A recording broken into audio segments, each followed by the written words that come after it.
जय संतोषी माता। प्रिय भक्तों, आज शुक्रवार का पावन दिन है जो माता संतोषी को अत्यंत प्रिय है। शुक्रवार को संतोषी माता की कथा सुनने से घर में शांति, संतोष और धन धान्य की वृद्धि होती है। जो भक्त श्रद्धा से यह कथा सुनता है उसके जीवन की परेशानियां दूर होने लगती हैं। आइए माता संतोषी की कृपा कथा सुनते हैं। संतोषी माता व्रत कथा। एक बुढ़िया थी, उसके 7 बेटे थे। 6 कमाने वाले थे जबकि एक निकम्मा था। बुढ़िया 6 बेटों की रसोई बनाती, भोजन कराती और उनसे जो कुछ जूठन बचती वह 7वें को दे देती। एक दिन वह पत्नी से बोला, देखो मेरी माँ को मुझ पर कितना प्रेम है। वह बोली, क्यों नहीं, सबका झूठा जो तुमको खिलाती है। वह बोला, ऐसा नहीं हो सकता है, मैं जब तक आंखों से न देख लूं मान नहीं सकता। बहू हंसकर बोली, देख लोगे तब तो मानोगे। कुछ दिन बाद त्योहार आया। घर में 7 प्रकार के भोजन और चूरमे के लड्डू बने। वह जांचने को सिर दुखने का बहाना कर पतला वस्त्र सिर पर ओढ़े रसोई घर में सो गया। वह कपड़े में से सब देखता रहा। 6 भाई भोजन करने आए। उसने देखा माँ ने उनके लिए सुंदर आसन बिछा नाना प्रकार की रसोई परोसी और आग्रह करके उन्हें जमाया। वह देखता रहा। 6 भोजन करके उठे तब माँ ने उनकी झूठी थालियों में से लड्डुओं के टुकड़े उठाकर एक लड्डू बनाया। जूठन साफ कर बुढ़िया माँ ने उसे पुकारा, बेटा 6 भाई भोजन कर गए, अब तू ही बाकी है, उठ तू कब खाएगा। वह कहने लगा, माँ मुझे भोजन नहीं करना, मैं अब परदेश जा रहा हूँ। माँ ने कहा, कल जाता हो तो आज चला जा। वह बोला, हाँ आज ही जा रहा हूँ। यह कहकर वह घर से निकल गया। 7वें बेटे का परदेश जाना चलते समय पत्नी की याद आ गई। वह गौशाला में कंडे उपले थाप रही थी। वहां जाकर बोला, हम जावे परदेश आवेंगे कुछ काल, तुम रहियो संतोष से धर्म आपनो पाल। वह बोली, जाओ पिया आनंद से हमारो सोच हटाए, राम भरोसे हम रहें ईश्वर तुम्हें सहाय। 2 निशानी आपन देख धरू में धीर, सुधी मती हमारी बिसारियो रखियो मन गंभीर। वह बोला, मेरे पास तो कुछ नहीं, यह अंगूठी है सो ले और अपनी कुछ निशानी मुझे दे। वह बोली, मेरे पास क्या है, यह गोबर भरा हाथ है। यह कहकर उसकी पीठ पर गोबर के हाथ की थाप मार दी। वह चल दिया। चलते चलते दूर देश पहुंचा। परदेश में नौकरी वहां एक साहूकार की दुकान थी। वहां जाकर कहने लगा, भाई मुझे नौकरी पर रख लो। साहूकार को जरूरत थी, बोला रह जा। लड़के ने पूछा, तनख्वाह क्या दोगे। साहूकार ने कहा, काम देखकर दाम मिलेंगे। साहूकार की नौकरी मिली। वह सुबह 7 बजे से 10 बजे तक नौकरी बजाने लगा। कुछ दिनों में दुकान का सारा लेन देन, हिसाब किताब, ग्राहकों को माल बेचना सारा काम करने लगा। साहूकार के 7-8 नौकर थे, वे सब चक्कर खाने लगे। यह तो बहुत होशियार बन गया।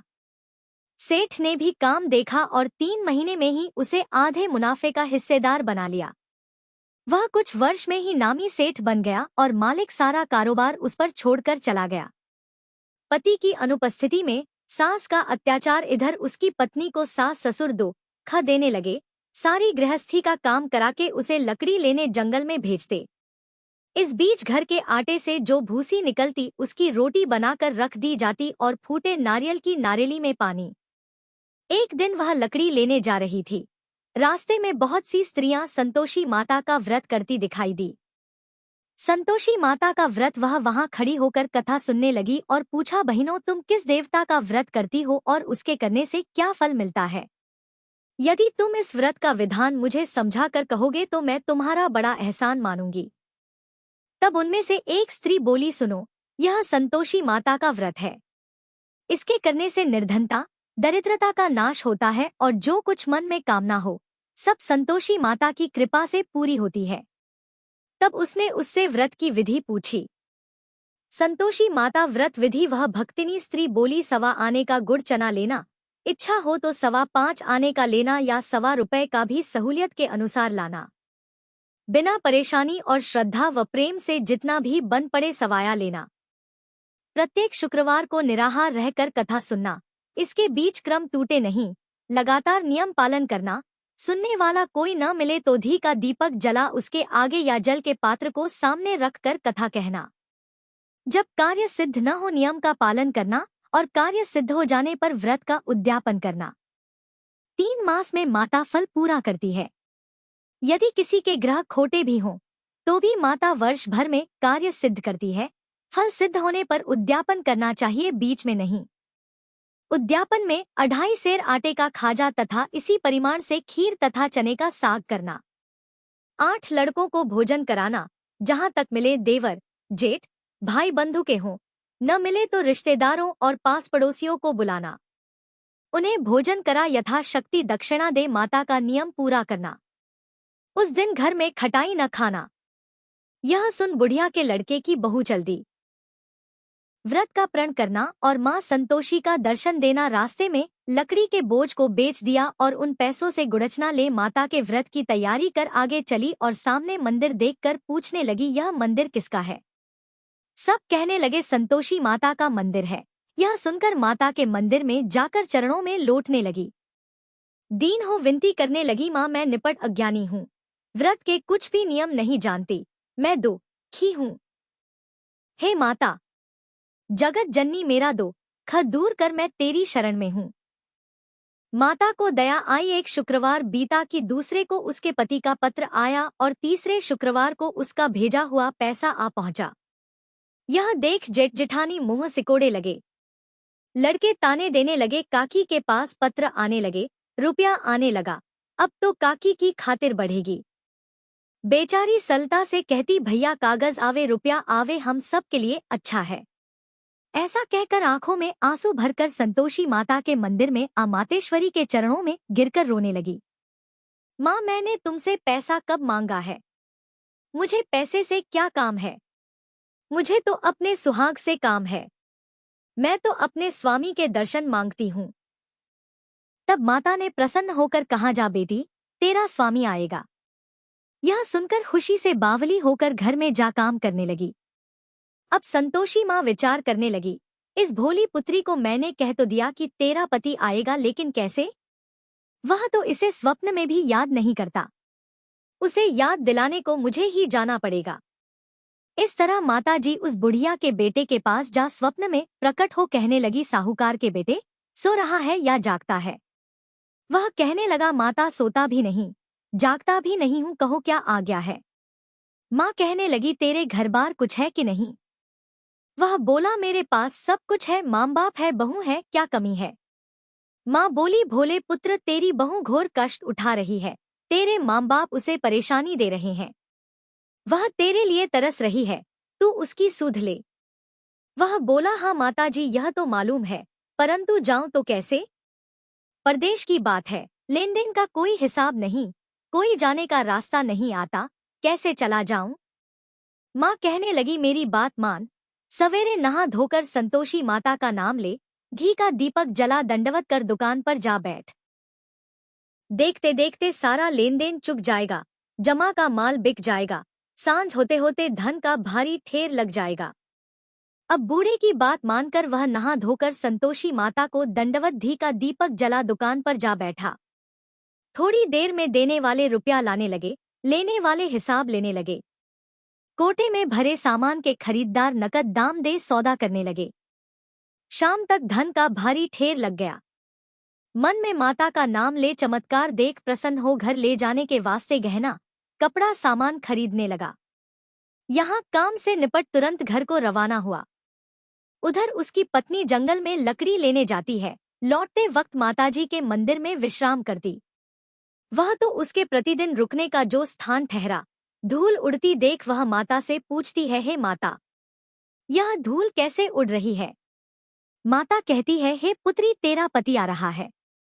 अब तू ऐसा कर, लकड़ियों के 3 बोझ बना ले, एक नदी के किनारे रख और दूसरा मेरे मंदिर पर व तीसरा अपने सिर पर।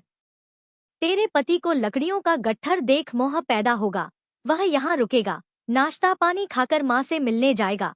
तब तू लकड़ियों का बोझ उठाकर जाना और चौक में गट्ठर डालकर जोर से आवाज लगाना, लो सासू जी, लकड़ियों का गट्ठर लो, भूसी की रोटी दो, नारियल के खेपड़े में पानी दो, आज मेहमान कौन आया है? माताजी से बहुत अच्छा कहकर वह प्रसन्न मन से लकड़ियों के 3 गट्ठर बनाई। एक नदी के किनारे पर और एक माताजी के मंदिर पर रखा। इतने में मुसाफिर आ पहुंचा। सूखी लकड़ी देख उसकी इच्छा उत्पन्न हुई कि हम यहीं पर विश्राम करें और भोजन बनाकर खा पीकर गांव जाएं। इसी तरह रुक कर भोजन बना, विश्राम करके गांव को गया। सबसे प्रेम से मिला। उसी समय सिर पर लकड़ी का गट्ठर लिए वह उतावली सी आती है। लकड़ियों का भारी बोझ आंगन में डालकर जोर से 3 आवाज देती है, लो सासू जी, लकड़ियों का गट्ठर लो, भूसी की रोटी दो। आज मेहमान कौन आया है? यह सुनकर उसकी सास बाहर आकर अपने दिए हुए कष्टों को भुलाने हेतु कहती है, बहू ऐसा क्यों कहती है? तेरा मालिक ही तो आया है। आ बैठ, मीठा भात खा, भोजन कर, कपड़े गहने पहन। उसकी आवाज सुन उसका पति बाहर आता है। अंगूठी देख व्याकुल हो जाता है। माँ से पूछता है, माँ यह कौन है? माँ बोली, बेटा यह तेरी बहू है। जब से तू गया है तब से सारे गांव में भटकती फिरती है। घर का कामकाज कुछ करती नहीं, 4 पहर आकर खा जाती है। वह बोला, ठीक है माँ, मैंने इसे भी देखा और तुम्हें भी। अब दूसरे घर की ताली दो, उसमें रहूंगा। माँ बोली, ठीक है, जैसी तेरी मर्जी। तब वह दूसरे मकान की तीसरी मंजिल का कमरा खोल सारा सामान जमाया। एक दिन में राजा के महल जैसा ठाट बाट बन गया। अब क्या था, बहू सुख भोगने लगी। इतने में शुक्रवार आया। शुक्रवार व्रत के उद्यापन में हुई भूल। क्या खटाई का इस्तेमाल उसने पति से कहा, मुझे संतोषी माता के व्रत का उद्यापन करना है। पति बोला, खुशी से कर लो। वह उद्यापन की तैयारी करने लगी। जेठानी के लड़कों को भोजन के लिए कहने गई। उन्होंने मंजूर किया, परंतु पीछे से जेठानी ने अपने बच्चों को सिखाया, देखो भोजन के समय खटाई मांगना, जिससे उसका उद्यापन पूरा न हो। लड़के जीमने आए, खीर खाना पेट भर खाया, परंतु बाद में खाते ही कहने लगे, हमें खटाई दो, खीर खाना हमको नहीं भाता, देखकर अरुचि होती है। वह कहने लगी, भाई खटाई किसी को नहीं दी जाएगी, यह तो संतोषी माता का प्रसाद है। लड़के उठ खड़े हुए, बोले, पैसा लाओ। भोली बहू कुछ जानती नहीं थी, उन्हें पैसे दे दिए। लड़के उसी समय हट करके इमली खटाई ले खाने लगे। यह देखकर बहू पर माताजी ने कोप किया। राजा के दूत उसके पति को पकड़ कर ले गए। जेठ जेठानी मनमाने वचन कहने लगे, लूट लूट कर धन इकट्ठा कर लाया है, अब सब मालूम पड़ जाएगा जब जेल की मार खाएगा। बहू से यह सहन नहीं हुए। माँ संतोषी से मांगी माफी। रोती हुई माताजी के मंदिर गई, कहने लगी, हे माता, तुमने क्या किया? हंसा कर अब भक्तों को रुलाने लगी। माता बोली, बेटी तूने उद्यापन करके मेरा व्रत भंग किया है। वह कहने लगी, माता मैंने कुछ अपराध किया है, मैंने तो भूल से लड़कों को पैसे दे दिए थे, मुझे क्षमा करो, मैं फिर तुम्हारा उद्यापन करूंगी। माँ बोली, अब भूल मत करना। वह कहती है, अब भूल नहीं होगी, अब बतलाओ वे कैसे आवेंगे। माँ बोली, जा पुत्री, तेरा पति तुझे रास्ते में आता मिलेगा। वह निकली, राह में पति आता मिला। वह पूछी, कहाँ गए थे? वह कहने लगा, इतना धन जो कमाया है उसका टैक्स राजा ने मांगा था, वह भरने गया था। वह प्रसन्न हो बोली, भला हुआ, अब घर को चलो। कुछ दिन बाद फिर शुक्रवार आया। फिर किया व्रत का उद्यापन। वह बोली, मुझे फिर माता का उद्यापन करना है। पति ने कहा, करो। बहू फिर जेठ के लड़कों को भोजन को कहने गई। जेठानी ने 1-2 बातें सुनाई और सब लड़कों को सिखाने लगी, तुम सब लोग पहले ही खटाई मांगना।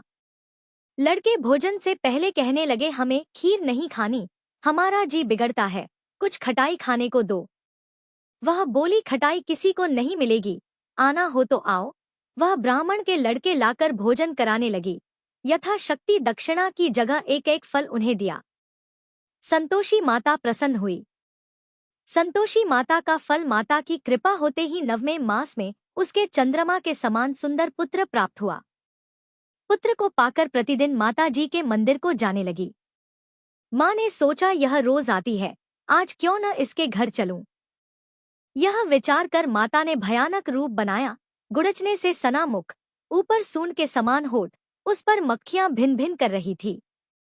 दहली पर पैर रखते ही उसकी सांस चिल्लाई, देखो रे, कोई चुड़ैल डाकिन चली आ रही है, लड़कों इसे भगाओ, नहीं तो किसी को खा जाएगी। लड़के भगाने लगे, चिल्लाकर खिड़की बंद करने लगे। बहू रोशनदान में से देख रही थी। प्रसन्नता से पगली बन चिल्लाने लगी, आज मेरी माता जी मेरे घर आई है। वह बच्चे को दूध पीने से हटाती है। इतने में सास का क्रोध फट पड़ा। वह बोली, क्या उतावली हुई है? बच्चे को पटक दिया। इतने में माँ के प्रताप से लड़के ही लड़के नजर आने लगे।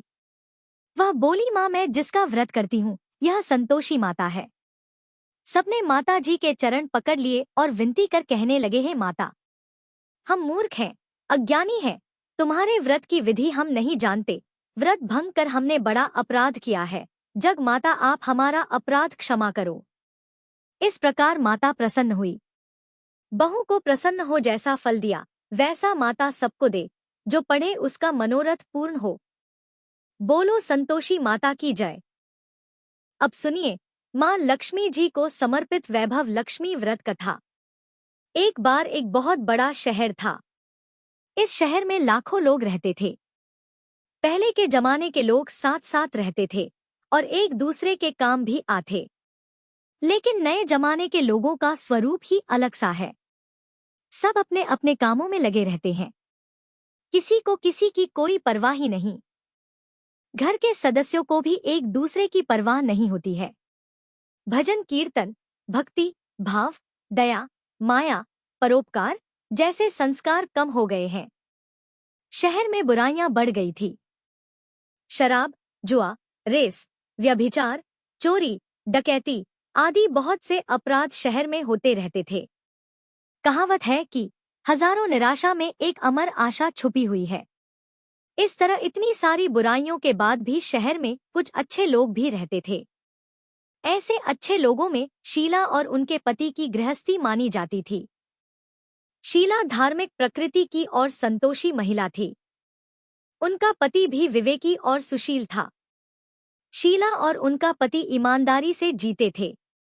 वे कभी किसी की बुराई नहीं करते थे और प्रभु भजन में अच्छी तरह अपना समय बिता रहे थे।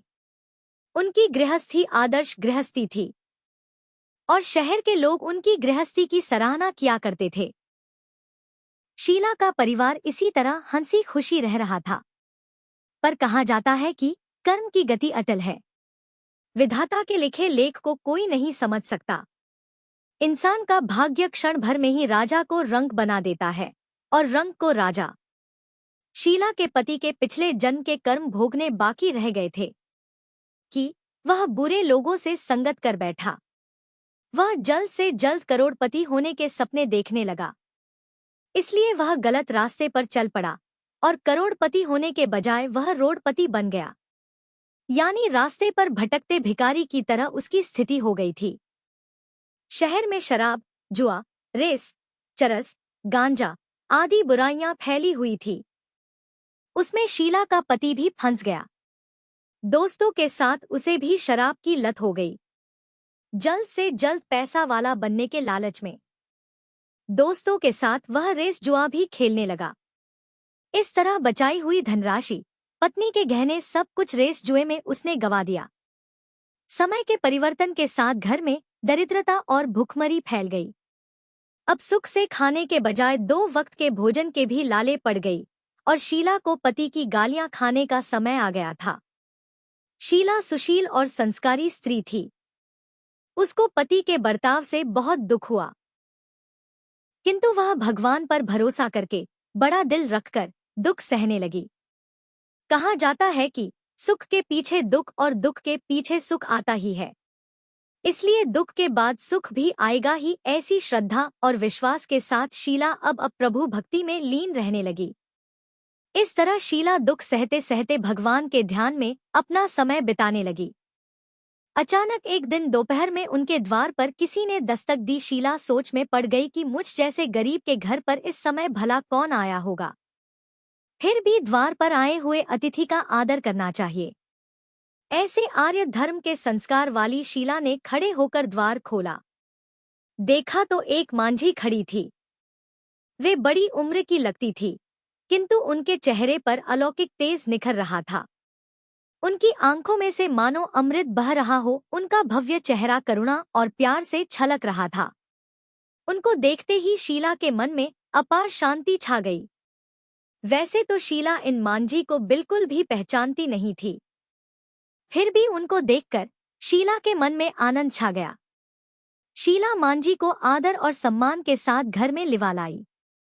घर में बिठाने के लिए कुछ भी नहीं था, इसलिए शीला ने सकुचा कर एक फटी हुई चादर पर उनको बिठाया। मां जी ने शीला से कहा, क्यों शीला, मुझे पहचाना नहीं? शीला ने थोड़ा हिचकिचाना, जी आपको तो देखते ही बहुत खुशी हो रही है, बहुत शांति मिल रही है। ऐसा लगता है कि मैं बहुत दिनों से जिसे ढूंढ रही थी वे आप ही है, पर मैं आपको पहचान नहीं सकती। मां जी ने हंसकर कहा, क्यों बेटी भूल गई? हर शुक्रवार को लक्ष्मी जी के मंदिर में भजन कीर्तन होते रहते हैं, तब मैं भी वहीं आती हूँ। वहाँ हर शुक्रवार को हम मिलते हैं। पति गलत रास्ते पर चलने लगा, तब से शीला बहुत दुखी हो गई थी और दुख के मारे अब वह लक्ष्मी जी के मंदिर भी नहीं जाती थी। बाहरी लोगों के साथ नजरें मिलाने में भी उसे शर्म आती थी। उसने मांझ के कहने पर अपनी याददाश्त पर जोर दिया, लेकिन वह मांझी उसे याद ही नहीं आ पा रही थी। तब मांझी ने कहा, बेटी तू लक्ष्मी जी के मंदिर में कितने मधुर भजन गाती थी, अब तू वहां दिखाई नहीं देती थी, इसलिए मुझे लगा कि पता नहीं तू क्यों नहीं आती है। कहीं बीमार तो नहीं हो गई ना, ऐसा सोचकर ही मैं तुझसे मिलने चली आई हूँ। मांझी के अति प्रेम भरे शब्दों से शीला का हृदय पिघल गया था। उसकी आंखों में आंसू आ गए और मांझी के सामने वह बिलख बिलख कर रोने लगी। यह देखकर मांझी शीला के पास गई और उसकी सिसक पीठ पर प्यार भरा हाथ फेर कर सांत्वना देने लगी। मां जी ने कहा, बेटी सुख और दुख तो धूप छांव की तरह होते हैं। धैर्य रखो बेटी, और तुझे परेशानी क्या है? तेरे दुख की बात मुझे सुना, तेरा मन हल्का हो जाएगा और तेरे दुख का कोई उपाय भी मिल जाएगा। मां जी की बात सुनकर शीला के मन को बहुत शांति मिली। फिर उसने मां जी से कहा, मां जी मेरी गृहस्थी में भरपूर सुख और खुशियां थी। मेरे पति भी सुशील थे, अचानक हमारा भाग्य हमसे रूठ गया। मेरे पति बुरी संगति में फंस गए और बुरी आदतों के शिकार हो गए और अपना सब कुछ गवा बैठे। अब हम रास्ते के भिखारी जैसे बन गए हैं। यह सुनकर मां जी ने कहा, ऐसा कहा जाता है कि कर्म की गति न्यारी होती है। हर इंसान को अपने अपने कर्म भुगतने ही होते हैं, इसलिए बेटी तू चिंता मत कर, अब तू अपने कर्म भुगत चुकी है और अब तुम्हारे सुख के दिन अवश्य आएंगे। तू तो मां लक्ष्मी जी की भक्त है और मां लक्ष्मी जी तो प्रेम और करुणा की अवतार है।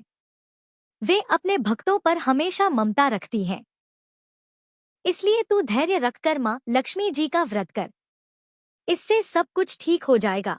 मां लक्ष्मी जी का व्रत करने की बात सुनकर शीला के चेहरे पर चमक आ गई। उसने पूछा, मां लक्ष्मी जी का व्रत कैसे किया जाता है? वह मुझे समझाइए, मैं यह व्रत अवश्य करूंगी।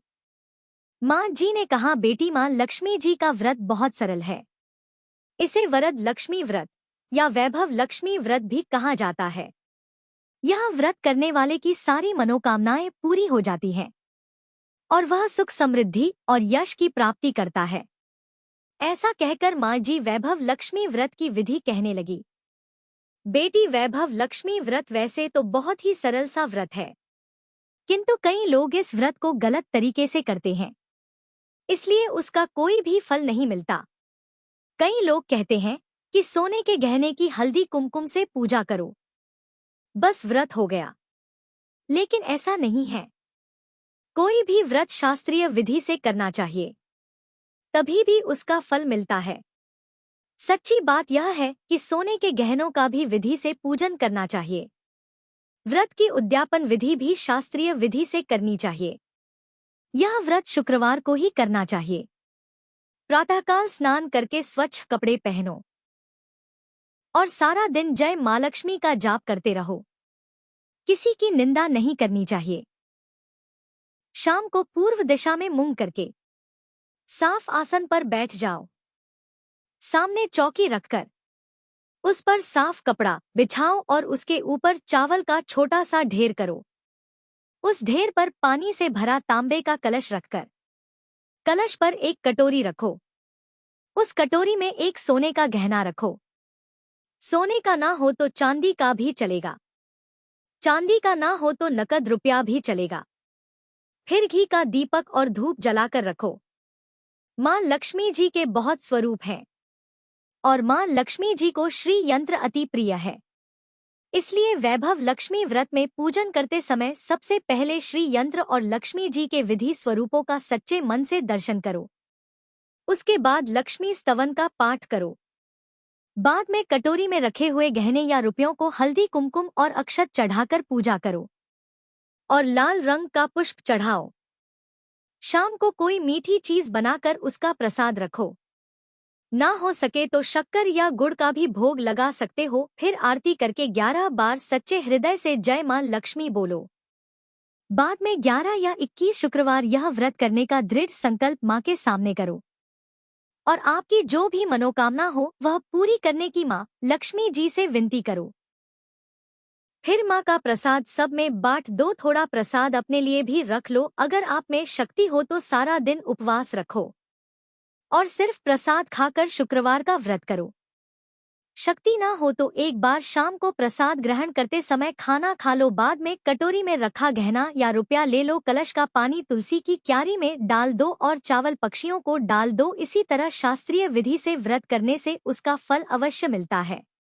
इस व्रत के प्रभाव से सब प्रकार की विपत्ति दूर होकर आदमी धनवान हो जाता है। संतान ना हो तो उसे संतान की प्राप्ति होती है। सौभाग्यवती स्त्री का सौभाग्य अखंड रहता है। कुमारी लड़की को मनभावन पति मिलता है। मांझी के मुख से यह सुनकर शीला बहुत आनंदित हो गई। फिर पूछने लगी, मां, आपने वैभव लक्ष्मी व्रत की जो शास्त्रीय विधि बताई है वैसे मैं अवश्य करूंगी, किंतु उसकी उद्यापन विधि किस तरह करनी चाहिए यह भी कृपा करके सुनाइए। मां जी ने कहा, 11 या 21 जो भी मन्नत मांगी हो उतने शुक्रवार यह वैभव लक्ष्मी व्रत पूरी श्रद्धा और भावना से करना चाहिए। व्रत के आखिरी शुक्रवार को खीर का नैवेद्य रखो। पूजन विधि हर शुक्रवार को वैसे ही करते हैं जैसी आपने पहले व्रत में करी है। पूजन विधि के बाद श्रीफल तोड़ो और कम से कम 7 कुंवारी या सौभाग्यशाली स्त्रियों को कुमकुम का तिलक करके वैभ लक्ष्मी व्रत की एक पुस्तक उपहार में देनी चाहिए। सबको खीर का प्रसाद देना चाहिए। फिर धन लक्ष्मी स्वरूप वैभव लक्ष्मी स्वरूप मां लक्ष्मी जी की छवि को प्रणाम करें। मां लक्ष्मी जी का यह स्वरूप वैभव देने वाला है। प्रणाम करके मन ही मन भावुकता से मां की प्रार्थना करते समय कह कि हे मां धन लक्ष्मी, हे मां वैभव लक्ष्मी, मैंने सच्चे हृदय से आपका व्रत पूर्ण किया है, तो हे मां हमारी मनोकामना पूर्ण कीजिए। हम सबका कल्याण कीजिए। जिसे संतान ना हो उसे संतान देना, सौभाग्यशाली स्त्री का सौभाग्य अखंड रखना, कुंवारी लड़की को मनभावन पति देना। मां आपका यह चमत्कारी वैभव लक्ष्मी व्रत जो करें उसकी सब विपत्ति दूर करना, सबको सुखी करना। हे मां आपकी महिमा अपरंपार है। मां जी से वैभव लक्ष्मी व्रत की शास्त्रीय विधि सुनकर शीला भाव विभोर हो उठी। उसे लगा मानो सुख का रास्ता मिल गया हो। उसने आंखें बंद करके मन ही मन उसी क्षण संकल्प लिया कि हे मां वैभव लक्ष्मी, मैं भी मां जी के कहे अनुसार श्रद्धापूर्वक शास्त्रीय विधि से वैभव लक्ष्मी व्रत 21 शुक्रवार तक करूंगी और व्रत की शास्त्रीय रीति के अनुसार उद्यापन भी करूंगी। शीला ने संकल्प करके जैसे ही आंखें खोली तो सामने कोई भी नहीं था। वह हैरान रह गई कि मांझी कहाँ गई। वह मांझी कोई दूसरा नहीं बल्कि साक्षात लक्ष्मी जी ही थी। शीला लक्ष्मी जी की भक्त थी, इसलिए अपने भक्त को रास्ता दिखाने के लिए मां लक्ष्मी देवी जी का रूप धारण करके शीला के पास आई थी। दूसरे दिन शुक्रवार था। प्रातःकाल स्नान करके स्वच्छ कपड़े पहनकर शीला मन ही मन श्रद्धा और भक्ति से जय मां लक्ष्मी का मन ही मन रटन करने लगी। सारा दिन किसी की निंदा नहीं की। शाम हुई तब हाथ पांव मुंह धोकर शीला पूर्व दिशा की ओर मुंह करके बैठी। घर में पहले तो बहुत सारे सोने के गहने थे, लेकिन पति ने गलत रास्ते पर चलकर सब गिरवी रख दिए थे। पर नाक की कील बच गई थी। नाक की कील निकालकर उसे धोकर शीला ने कटोरी में रख दी। सामने चौकी पर रुमाल रखकर मुट्ठी भर चावल का ढेर किया। उस पर तांबे का कलश पानी भर कर रखा। उसके ऊपर कील वाली कटोरी रखी। फिर विधि पूर्वक वंदना, स्तुति, पूजन वगैरह किया और घर में थोड़ी शक्कर थी, वह प्रसाद में रखकर वैभव लक्ष्मी व्रत किया। वह प्रसाद पहले पति को खिलाया। प्रसाद खाते ही पति के स्वभाव में अंतर आ गया। उस दिन उसने शीला को नहीं सताया भी नहीं। शीला को बहुत आनंद हुआ। उसके मन में वैभव लक्ष्मी व्रत के लिए श्रद्धा बढ़ गई थी। शीला ने पूर्ण श्रद्धा भक्ति भाव से 21 शुक्रवार तक व्रत किया। 21वें शुक्रवार को विधि पूर्वक उद्यापन विधि करके 7 स्त्रियों को वैभव लक्ष्मी व्रत की 7 पुस्तकें उपहार में दी। फिर माँ जी के धन लक्ष्मी स्वरूप की छवि को वंदन करके भक्ति भाव से मन ही मन प्रार्थना करने लगी कि हे माँ धन लक्ष्मी, मैंने आपका वैभव लक्ष्मी व्रत करने की मन्नत मानी थी। यह व्रत आज मैंने पूर्ण किया है। हे माँ, मेरी हर विपत्ति दूर करो, हमारा सबका कल्याण करो। जिससे संतान ना हो उसे संतान देना। सौभाग्यवती स्त्री का सौभाग्य अखंड रखना। कुंवारी लड़की को मनभावन पति देना। जो कोई आपका यह चमत्कारी वैभव लक्ष्मी व्रत करे, उसकी सब विपत्ति दूर करना, सबको सुखी करना। हे माँ, आपकी महिमा अपार है। ऐसा कहकर लक्ष्मी जी के धन्य लक्ष्मी स्वरूप की छवि को उसने प्रणाम किया। इस तरह शास्त्रीय विधि से शीला ने श्रद्धा से व्रत किया और तुरंत ही उसे फल भी मिल गया। उसका पति अब सही रास्ते पर चलने लगा और अच्छा आदमी बन गया तथा कड़ी मेहनत से व्यवसाय करने लगा। धीरे धीरे समय बदला और उसने शीला के गिरवी रखे गहने भी छुड़ा लिए। अब घर में धन की बाढ़ सी आ गई थी। घर में पहले जैसी सुख शांति छा गई। वैभव लक्ष्मी व्रत का प्रभाव देखकर मोहल्ले की दूसरी स्त्रियां भी शास्त्रीय विधि से वैभव लक्ष्मी का व्रत कर लगी। हे माँ धन लक्ष्मी, आप जैसे शीला पर प्रसन्न हुई, उसी तरह आपका व्रत करने वाले सब पर प्रसन्न होना, सबको सुख शांति देना। जय माँ धन लक्ष्मी, जय माँ वैभव लक्ष्मी। यही थी आज की कथा। यदि आपको यह वीडियो अच्छा लगा हो तो कृपया वीडियो को लाइक करें, अपने मित्रों और परिवारजनों के साथ साझा करें और ऐसे ही धार्मिक वीडियो के लिए चैनल को सब्सक्राइब करना न भूलें। हरे कृष्णा।